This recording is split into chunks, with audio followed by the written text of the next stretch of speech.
Tape-ins will damage your hair. That's false, as long as you go to a stylist that is educated on how to properly remove them.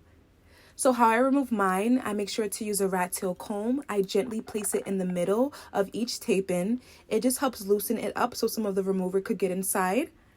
You also want to make sure you're not forcing the tape-in open. You want the remover to do the work for you. Pulling, that's what causes breakage. You should not be pulling. And shedding is normal as well. Remember, there's 2 sandwiches glued to your hair, so the natural hair that would normally shed out without the extensions being installed in your hair would fall to the floor. But in this case, it's staying in the sandwich. So when we comb out your hair, then you'll just have that little bit of natural shedding, which is fine. That's not a problem. It's not any damaging. And then we're just going to comb down the residue, so when we shampoo her, her hair's not so sticky from the glue.